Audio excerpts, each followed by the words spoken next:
So welcome back. आज हम पढ़ेंगे theme 10 colonialism and country side and the country side history term 2 class 12 का theme 10 है ये, एक्सप्लोरिंग ऑफिशियल आर्काइव्स। बेसिकली इस चैप्टर में हम देखेंगे कि सबसे पहले बंगाल जो है उसको एनेक्स किया था ब्रिटिशर्स ने। बंगाल सबसे पहली कॉलोनी बनी थी ब्रिटिशर्स की। तो हम देखेंगे कि किस तरीके से ब्रिटिशर्स ने बंगाल में कुछ ऐसे नए लॉज लाए, ऐसे रूल्स लाए जिस वजह से बंगाल के लोगों पर इफ़ेक्ट पड़ा, उनकी लाइफ कैसे चेंज हो गई। And English east India company ने किस तरीके से रूल करा और कैसे धीरे धीरे करके उन्होंने अपना राज इंडिया में और कंट्री साइड में इस्टेब्लिश करा। हम लोग ये भी देखेंगे, हम लोग पहाड़ियाज और संथल्स के बारे में भी थोड़ा सा पढ़ेंगे कि पहाड़ियाज एक ग्रुप है, संथल्स एक अलग ग्रुप है, और किस तरीके से पहाड़ियाज संथल्स का यूज़ करा ब्रिटिशर्स ने एंड उनकी कंडीशन क्या थी एंड ऑल दैट। सो और फिर हम ये भी देखेंगे कि ऐसे कौन से सोर्सेज हैं जिनका हम यूज़ करते हैं ये हिस्ट्री को पढ़ने के लिए, जानने के लिए और समझने के लिए। और हम ये देखेंगे कि कैसे ये जो लॉज इंट्रोड्यूस करे गए थे ब्रिटिशर्स के द्वारा, ईस्ट इंडिया कंपनी के द्वारा, इसने कैसे लोगों के ऊपर इफेक्ट है, उसका कॉन्सिक्वेंस लोगों के ऊपर क्या था। तो ये सब चीज़ें हम इस चैप्टर में पढ़ेंगे। ये चैप्टर बोर्ड के सीबीएसई एग्जामिनेशन के हिसाब से पूरा नहीं आ रहा है, सिर्फ पेज नंबर 274 तक आ रहा है। तो इस वीडियो में ये जो सब्सिक्वेंट वीडियोस होंगे उसमें हम सिर्फ उतना पार्ट ही कवर करेंगे। इमेजेस भी ज़रूरी है, सोर्सेज भी ज़रूरी है। तो आइए देख लेते हैं ये figure. Cotton being carried from the village to the mandi, illustrated London news 20 अप्रैल 1861। 20 अप्रैल 1861 में ये एक इलिस्ट्रेशन है लंदन न्यूज़ में। Cotton being carried from the village to the mandi, कैसे विलेज से मंडी जहाँ पर इसको सेल किया जाता था कॉटन कैरी किया जाता है। हम देख सकते हैं कैसे बुल्स एंड बुलक कार्ट्स का यूज़ किया जा रहा है इसमें। Okay, Bengal and the zamindars. देखिए, हम जानते हैं कि सबसे पहले कॉलोनियल रूल जो है वो बंगाल में इस्टेब्लिश हुआ था। तो यहाँ पर हम देखेंगे कि किस तरीके से EIC यानी कि इंग्लिश ईस्ट इंडिया कंपनी ने अपना रूल इस्टेब्लिश किया बंगाल में और उसका क्या क्या कॉन्सिक्वेंस और वो कैसे हुआ। ऑक्शन इन बुर्दवान हुआ क्या था 1797 में। बुर्दवान जो कि प्रेजेंट डे बर्धमान नाम से जाना जाता है, यहाँ पर एक बहुत बड़ी ऑक्शन हुई थी और एक बहुत बड़ा पब्लिक इवेंट था। ठीक है, बहुत सारे महल्स यानी एस्टेट्स जो थे, जो कि राजा ऑफ बर्दवान के थे, उनको ऑक्शन किया जा रहा था। ओके, परमानेंट सेटलमेंट जो था वो अब 1793 में ऑपरेशन में आ गया था। क्या था परमानेंट सेटलमेंट, आगे देखते हैं। ईस्ट इंडिया कंपनी ने हर जमींदार के लिए एक रेवेन्यू फिक्स करा था। देखिए, हुआ क्या था कि ईस्ट इंडिया कंपनी को ना अपना रूल इस्टेब्लिश करने के लिए उन्होंने जितनी भी लैंड थी सबसे पहले तो उसको अपने अंडर लिया। ठीक है, और फिर डिफरेंट विलेजेस को, एरियाज को साइज के हिसाब से क्लब करके उसमें एक एक ज़मींदार दे दिया।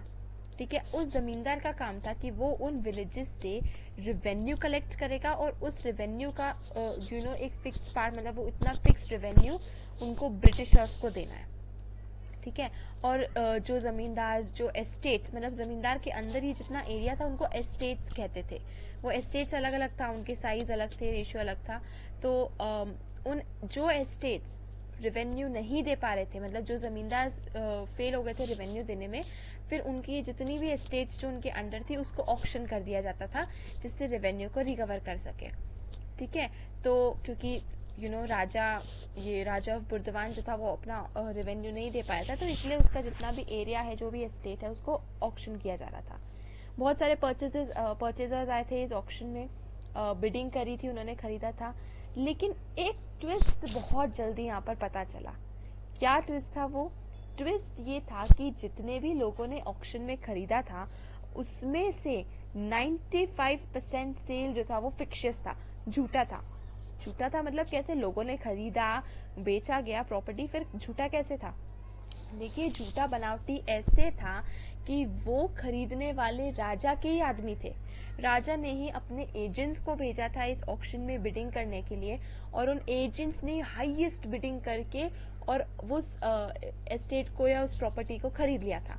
तो इसे तो देखा जाए तो राजा के जितने भी एस्टेट थे वो ऑक्शन हुए थे, लेकिन वो वापस किसके पास आ गए थे? अपनी ही, उस राजा के अंडर ही आ गए थे। बट इसका क्या मतलब हुआ? मतलब ये राजा ने भी पैसे दे के खरीदे तो नुकसान तो राजा का हुआ, मतलब क्या ये स्टोरी है? डोंट वरी, आगे डिटेल में हम समझेंगे। क्या हुआ, कैसे हुआ, क्यों यहाँ तक बात पहुँची।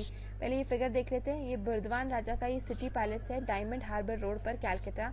लेट 19th सेंचुरी तक बहुत सारे ऐसे बंगाल के ज़मींदार थे जिनके ऐसे बड़े बड़े पैलेसेस थे, बॉल रूम्स थे, और ऐसे वो कॉरिंथियन कॉलम्स से सपोर्ट किए जाते थे। तो ये हम देख सकते हैं स्ट्रक्चर, काफ़ी बड़े वास्ट ह्यूज महल्स थे। Problem of unpaired revenue. हुआ क्या था कि बर्दवान के जो राजा थे ना, वो अपना रेवेन्यू पे नहीं कर पाए थे। 18th सेंचुरी के क्लोजिंग ईयर्स हमने अभी पढ़ा, 1797 में ऑक्शन हुआ था और 1793 में परमानेंट सेटलमेंट इंट्रोड्यूस किया गया था। तो 75% जो जमींदारी जो थी वो चेंज हो गई थी परमानेंट सेटल के बाद। उनके भी हाल राजा के हिसाब से ही थे।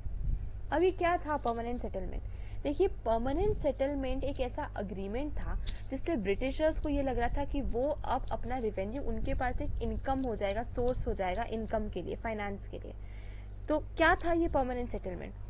परमानेंट सेटलमेंट के अंदर, जैसे कि मैंने भी एक्सप्लेन किया, एक ज़मींदार होता था और उसके अंदर कुछ एस्टेट्स होती थी, कुछ एरिया होता था, विलेजेस होते थे, जो भी वो डिपेंडेंट था कि वो ब्रिटिशर्स उनके कौन से ज़मींदार को कितना एरिया देंगे। ज़मींदार का काम ये था कि उसको अपने एस्टेट से एक फिक्स्ड रेवेन्यू वो जितना चाहे कलेक्ट कर सकता था। लेकिन ब्रिटिशर्स ने एक रेवेन्यू फिक्स कर दिया था कि हमको हर महीने या रेगुलरली, पंक्चुअली, जो भी उनका टाइम पीरियड था, इतने टाइम टू टाइम हमें ये फिक्स्ड रेवेन्यू ज़मींदार मतलब ज़मींदार से चाहिए। अब ज़मींदार अपने अपने एस्टेट से, ब्रिटिशर्स को फ़र्क नहीं पड़ता था कि वो कितना रेवेन्यू कलेक्ट कर रहा है। ब्रिटिशर्स को फ़र्क इससे पड़ता था कि ज़मींदार टाइमली अपना रेवेन्यू ब्रिटिशर्स को पे कर रहा है कि नहीं। तो ये चीज़ जो थी परमानेंट सेटलमेंट थी कि ब्रिटिशर्स को रेवेन्यू, फिक्स रेवेन्यू ज़मींदार को पे करना था। और अगर कोई ज़मींदार पे नहीं कर पा रहा है तो उसको या तो मतलब वो अपनी जेब से खर्चा करके पे करके दे या जो भी हो। अगर नहीं कर पा रहा है तो उसकी जितनी भी एस्टेट, जितनी भी प्रॉपर्टी, वो ऑक्शन की जाएगी, मतलब उसके अंडर से, उसके हाथ से कंट्रोल चला जाएगा। ठीक है। 1770s तक हुआ क्या कि ये इन्होंने इंट्रोड्यूस तो कर दिया, लेकिन अब बंगाल में बहुत प्रॉब्लम हो रही थी इकोनॉमी की। फेमाइन्स आते जा रहे थे, एग्रीकल्चर का आउटपुट जो था वो बिल्कुल जीरो होते जा रहा था, एग्रीकल्चर प्रोड्यूस बहुत ही कम होते जा रहा था। तो ऑफिशियल्स को ये लगा कि यार एग्रीकल्चर को हमें बढ़ाना चाहिए।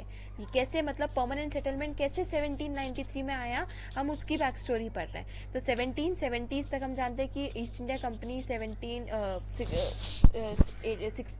17th सेंचुरी में ही इंडिया में आ चुकी थी। इन द ईयर 1600 समथिंग उसने इस्टेब्लिश कर दिया था इंडिया में अपनी कंपनीज। तो 1770s तक काफ़ी टाइम हो गया था ब्रिटिशर्स को आए हुए, और उन्होंने धीरे धीरे करके कब्जा कर रहे थे। 1757 में बैटल ऑफ प्लासी लड़ी गई, 1764 में बैटल ऑफ बक्सर लड़ी गई, और इसके बाद से तो धीरे धीरे करके बंगाल के ऊपर पूरी तरीके से ब्रिटिशर्स ने कब्जा कर लिया।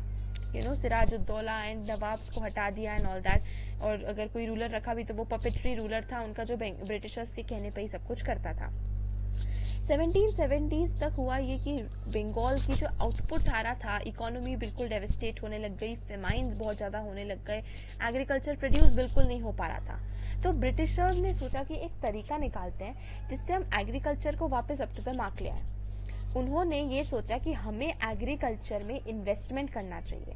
एग्रीकल्चर में इन्वेस्टमेंट करेंगे तो उससे क्या होगा, एक तो इन्वेस्टमेंट करने से प्रॉपर्टी के ऊपर हमारा राइट सिक्योर हो जाएगा, क्योंकि यार इन्वेस्टमेंट उठका है तो उन ब्रिटिशर्स का है, तो जो भी प्रोड्यूस, जो भी जनरेट होगा उसके ऊपर ऑफकोर्स हक ब्रिटिशर्स का भी होगा। और ये मतलब अगर वो इन्वेस्ट कर लेंगे ज़मीन के अंदर, एग्रीकल्चर के अंदर, तो उनके राइट्स भी सिक्योर हो जाएंगे, और फिर वो उनसे टाइमली रेवेन्यू मांग सकेंगे कि यार हमने जो आपका इन्वेस्टमेंट किया था उसके लिए आप हमें रेवेन्यू पे करो, और वो रेवेन्यू उसको फिक्स रेट्स पे रख देंगे। ठीक है, हाई रेट्स पे। अब अगर रेवेन्यू रेट फिक्स हो जाएगा परमानेंटली, तो कंपनी के पास, मतलब वो यही सोच रहे थे कि हम इन्वेस्टमेंट करेंगे, एक रेवेन्यू फिक्स रेट कर लेंगे, और उससे क्या हो जाएगा, कंपनी के पास एक लॉन्ग टर्म परमानेंट सोर्स हो जाएगा इनकम का, जिससे परमानेंटली कंपनी के पास पैसा जो है वो रेगुलर फ्लो में आता रहेगा। ठीक है, और पैसा भी आता रहेगा, और साथ ही साथ क्योंकि ब्रिटिशर्स ने लैंड में इन्वेस्टमेंट करा है, तो उसी के साथ साथ जो भी जो एंटरप्रेन्योर्स है, जो पेजेंट्स है, वो एक तरीके से डिपेंडेंट हो जाएंगे और उनके अंडर आ जाएंगे ब्रिटिश के, क्योंकि इन्वेस्टमेंट तो ब्रिटिशर्स का ही है। तो एक तरीके से उनके ऊपर वो कंट्रोल भी जमा लेंगे और उनको रेवेन्यू भी मिल जाएगा, रेगुलर फ्लो ऑफ इनकम भी मिल जाएगा। तो इस प्रोसेस से ऑफिशियल्स को ये लगा था कि एक उनको सोर्स ऑफ इनकम आ जाएगा और एक उनको क्लास ऑफ ह्यूमन फार्मर्स मिल जाएगा, जो कि एग्रीकल्चर भी इम्प्रूव करेगा। तो एग्रीकल्चर प्रोड्यूस भी इम्प्रूव हो जाएगा, तो उनको प्रोड्यूस भी मिल जाएगा, अच्छा प्रोड्यूस मिलेगा, रेवेन्यू मिलेगा, और जो पेजेंट्स है, जो फार्मर्स है, वो ब्रिटिशर्स के अंडर आ जाएंगे और उनके लॉयल हो जाएंगे, कंपनी, ईस्ट इंडिया कंपनी के लॉयल हो जाएंगे वो। ठीक है। अब प्रॉब्लम एक ये थी कि यार क्या मतलब ये कैसे, किसको हम कैसे इंडिविजुअल्स को आइडेंटिफाई करें जो एग्रीकल्चर इम्प्रूव कर पाएगा, किसको पैसे दे जो इन्वेस्ट कर पाएगा, जो ये सब चीज़ें कॉन्ट्रैक्ट जिसके साथ कंपनी बना पाएगी। तो ये थोड़ा सा डिबेट हुआ कंपनी ऑफिसर्स के बीच में, किसको हम करें, कि किसको पैसे दे, कौन इन्वेस्ट अच्छे से कर पाएगा।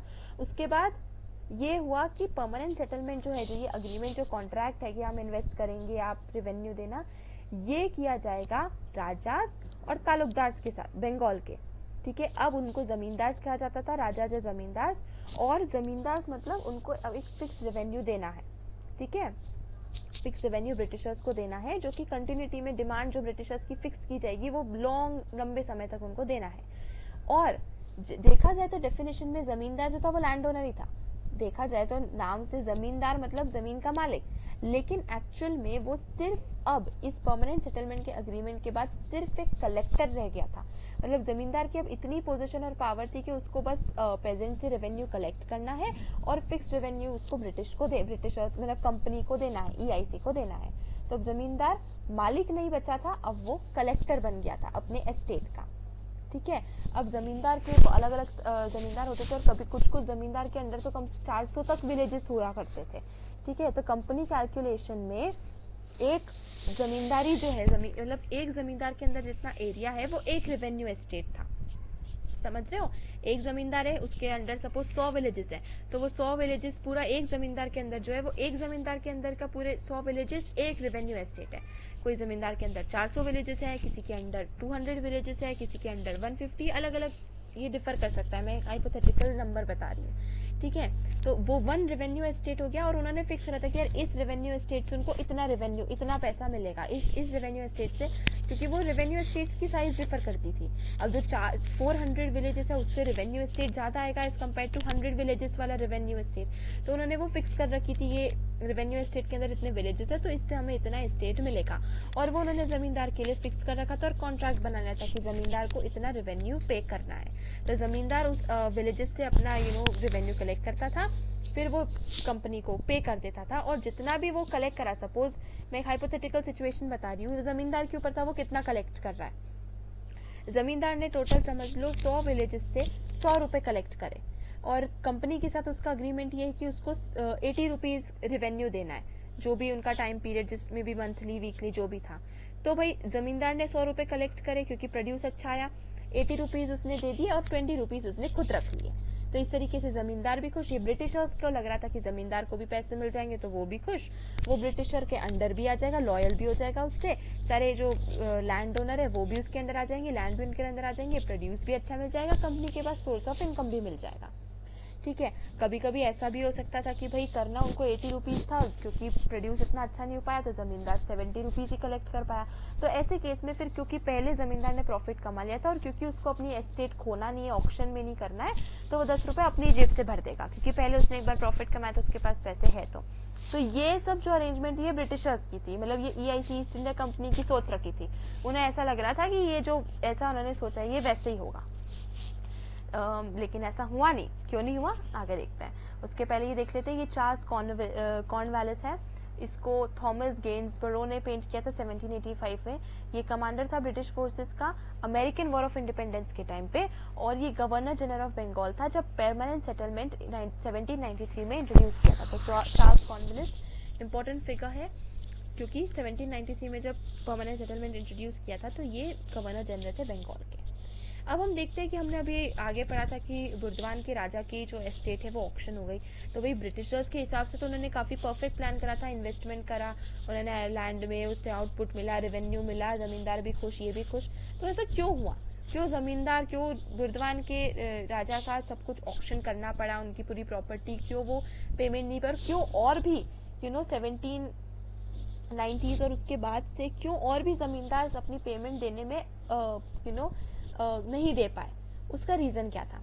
देखिए उसके कुछ रीजंस है। कंपनी ऑफिशियल ने एक फिक्स रेवेन्यू तो कर दिया था, तो उससे जमींदार को भी एक सेंस ऑफ सिक्योरिटी मिल गई। ऐसा ब्रिटिशर्स सोच रहे थे कि जमींदार को पता कि यार मुझे हर महीने या जितना भी जो भी टाइम पीरियड है 80 रुपीज, हाइपोथेटिकल सिचुएशन बता रही हूँ यहाँ पर, कि 80 रुपीज मुझे उनको देना है, अब मैं कैसे भी करके मैनेज करके हर महीने देना ही है, तो वो एक सेंस ऑफ सिक्योरिटी की अच्छा इतना मुझे देना है, वो उनके लिए फिर नॉर्मल हो जाए।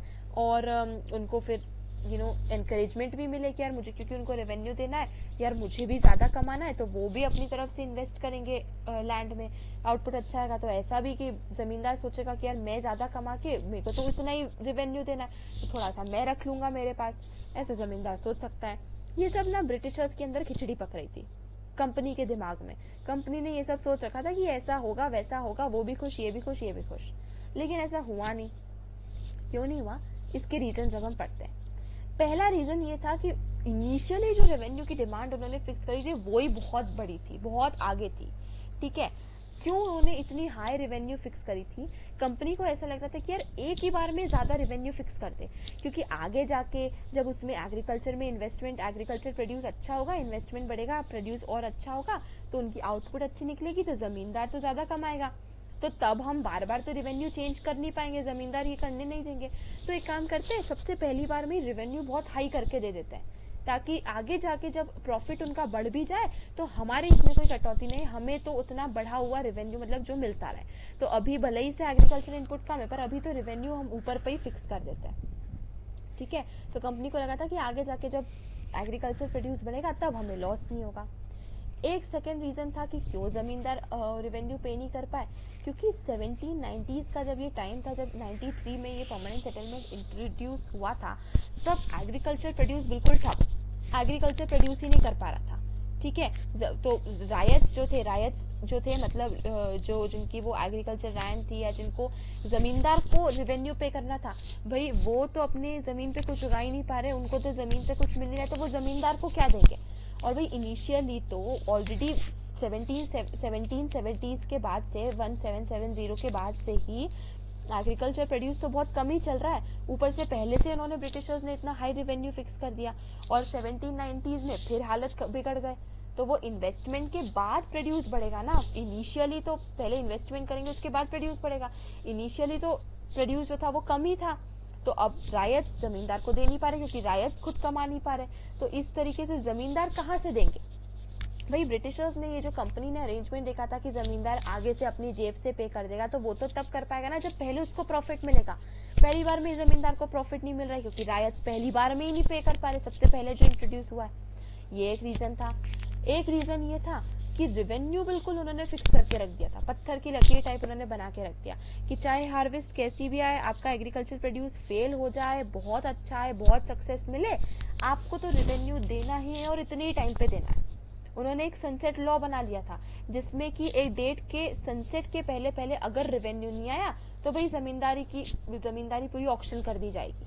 तो भाई यार ये कैसे, मतलब आप रेवेन्यू फिक्स ही कर दिया, एक तो इतना हाई है, प्रोड्यूस एग्रीकल्चर पहले निकल नहीं रहा है, और तीसरा रीजन रेवेन्यू बिल्कुल फिक्स करके रख दिया कि इस डेट पे इतनी बजे के पहले पहले रेवेन्यू चाहिए ही चाहिए, चाहे कुछ भी करो। तो ये तो पॉसिबल ही नहीं था ना जमींदार के लिए, वो कर ही नहीं पाए। एक रीजन और ये था कि परमानेंट सेटलमेंट ने क्या कर दिया, जमींदार की पोजीशन को लिमिट कर दिया। देखिए इसके पहले ब्रिटिशर्स के आने पहले जमींदार के पास बहुत पावर थी, उसका बहुत मानते थे, उसके पास अलग टाइप की पावर्स थी। अब ये परमानेंट सेटलमेंट इंट्रोड्यूस करने के बाद जमींदार की सारी पावर जो थी वो कर्व कर दी गई। अब जमींदार के पास कुछ पावर बची नहीं, सिर्फ उसके पास इतनी पावर थी कि वो रेवेन्यू कलेक्ट करे और आगे ब्रिटिशर्स को पहुंचाए, ठीक है। कंपनी ने तो जमींदार को इम्पोर्टेंट सोचा था कि यार ये इम्पोर्टेंट फिगर है, इसके पास पावर है, लेकिन क्योंकि उन्हें जमींदार को कंट्रोल करना था, उन्हें अपने अंडर रखना था, तो जमींदार से सारी अथॉरिटी ले ली, सारी पावर ले ली, और उनकी पूरी पावर के ऊपर उन्होंने रिस्ट्रिक्शन लगा दिया।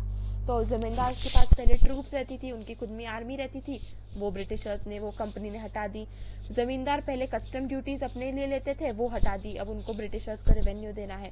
उनकी कचहरीज होती थी, मतलब जमींदार अपनी खुद के कोर्ट्स लगाते थे कि अगर कोई है जो रेवेन्यू नहीं दे पाया है, कोई कस्टम ड्यूटी पे नहीं कर पाया, किसी के साथ कोई लड़ाई झगड़े चल रहे हैं, लैंड को लेकर कोई प्रॉब्लम है, तो जमींदार की खुद की कचहरी, कोर्ट कचहरी होती थी, जिससे वो सभी के ऊपर सुपरविजन रखता था। तो इनसे क्या होता था कि जमींदार के पास पावर होती थी, तो लोगों के मन में भी जमींदार के प्रति डर रहता था। अब कंपनी ने आते ये सारी 3-4 चीजें हटा दी, कचहरी हटा दी, आर्मी हटा दी, कस्टम ड्यूटीज हटा दी, तो जमींदार के पास कुछ पावर बची नहीं, और पहले एग्रीकल्चर प्रोड्यूस कुछ हो नहीं पा रहा है, और कंपनी के पास सारी पावर आ गई। अब जमींदार के लोकल जस्टिस, लोकल पुलिस के ऊपर से भी पावर हट गया। तो ऐसा हुआ कि कंपनी ने जो एक कलेक्टोरेट इस्टेब्लिश करा था कि अब जमींदार की कोर्ट कचहरी हटाई है, तो उसकी वजह भी ऑल्टरनेटिव सोल्यूशन तो देना पड़ेगा ना। तो जो कंपनी ने कलेक्टोरेट ऑल्टरनेटिव सेंटर अथॉरिटी के लिए कि जो रेगुलेट करेगा, वो जो इस्टेब्लिश किया था, जिसने पूरी तरीके से जमींदार की पावर को कम कर दिया था, वो काम ही नहीं कर पाया। क्यों नहीं काम कर पाया? क्योंकि उसके पास इतने सारे केसेस आ गए, इतना ओवरबर्डन वो पेंडिंग केसेस आ गए कि वो अच्छे से काम ही नहीं कर पाया। ठीक है, और कि सारी अथॉरिटी, सारी पावर जो थी जमींदार की खत्म कर दी। अब रेंट कलेक्शन की बारी आई, तो जमींदार का एक ऑफिसर, जिस यूजुअली द अमला, जिसको अमला कहा जाता है, वो ऑफिसर जाता था विलेज में और रेंट कलेक्ट करके जमींदार के, मतलब जमींदार एक बड़ा थोड़ा सा था, तो उसका एक ऑफिसर जाता था, जमींदार खुद नहीं जाता था, सिंपल एक ऑफिसर होता था। अब रेंट कलेक्शन का तो हमेशा का प्रॉब्लम बन गया, कंटिन्यूस प्रॉब्लम बन गया। कभी हार्वेस्ट अच्छा नहीं आए तो रायत रेंट नहीं दे पाएगा, ठीक है, कभी और बाकी प्रॉब्लम्स आती थी, कभी जानबूझ के रायट्स पेमेंट नहीं देते थे। क्यों नहीं देते थे? क्योंकि देखो, धीरे धीरे करके कुछ रिच रायट्स भी थे, विलेज हेडमैन थे, जिनको जोतेदार और मंडल कहा जाता था, ये एक अलग कैटेगरी ऑफ लोग थे। ये जमींदार ये खुश रहते थे जब जमींदार प्रॉब्लम में पड़ता था, भाई दे नहीं पाए, ये रेंट नहीं दे पाए, तो जमींदार की प्रॉपर्टी ऑक्शन हो जाएगी। तो ये जोतेदार और मंडल और जो रिच रायट्स थे ना, ये लोग बड़ा खुश होते थे कि यार जमींदार जब प्रॉब्लम में आता था तो, और जमींदार से पहले ही कंपनी ने सारी पावर ले ली, तो अब वो अपनी पावर इनके ऊपर असर्ट भी नहीं कर सकता, अथॉरिटी अपनी असर्ट नहीं कर सकता था। तो जमींदार इसमें थोड़ा लग रहा था कि पिसा रहे थे, तो अब धीरे धीरे करके जानबूझ के भी राइट्स उनको रेंट नहीं देते थे। ऐसे करते करते कि अब जमींदार, क्योंकि प्रोसिक्यूट खुद कचहरी भी नहीं लगा सकते थे, और जो जुडिशियल प्रोसेस उसके ऑल्टरनेटिव में उन्होंने सेट की थी कंपनी ने, वो इतनी लंबी थी कि बुर्दवान अकेले में ही, बुर्दवान एक ही एरिया था, एक ही एस्टेट, और वहां पर अकेले कम से कम 30,000 पेंडिंग सूट्स थे। ठीक है, कि रेंट पेमेंट ही नहीं कर रहे। 1798 में 30,000 सिर्फ बुर्दवान में, तो सोचो पूरे बंगाल के एरिया में कितने होंगे। तो ये इतने कुछ रीजन थे कि पहले तो हमने 4 रीजंस पढ़े। रेवेन्यू ज्यादा था, फिक्स कर रखा था, चेंज नहीं कर रहे थे, जमींदार की सारी पावर उन्होंने हटा दी थी, और ये मतलब कि और एग्रीकल्चर आउटपुट पहले लो था, बहुत कम था, क्योंकि फेमाइन और नेचुरल रीजंस की वजह से। तो 4 रीजन तो ये हो गए। 5वां रीजन ये हो गया कि जो रिच रायट्स थे वो जानबूझ के नहीं देते थे जमींदार को पेमेंट। 6ठा रीजन ये हो गया कि जमींदार से उसकी सारी पावर छीन ली गई, तो वो खुद कुछ कर ही नहीं पाया, और जो मतलब 6ठा रीजन ये हो गया, और कि जो जुडिशियल प्रोसेस थी वो इतनी लॉन्ग ड्रॉन थी कि वो कुछ नहीं कर पाई। 7वां रीजन ये हो गया कि जो जोतेदार थे और जो मंडल थे, वो उनको अच्छा लगता था जब वो जमींदार को परेशानी में देखते, तो जानबूझ के रेंट देते नहीं थे। तो ये 6-7 रीजन हमने निकाल लिया इसमें से कि क्यों जमींदार पेमेंट देने में फॉल्टर कर गए। ठीक है, ये क्वेश्चन, ये टॉपिक इंपॉर्टेंट है, आ सकता है एग्जाम में, तो ये 6-7 पॉइंट हम लिखकर आ जाएंगे।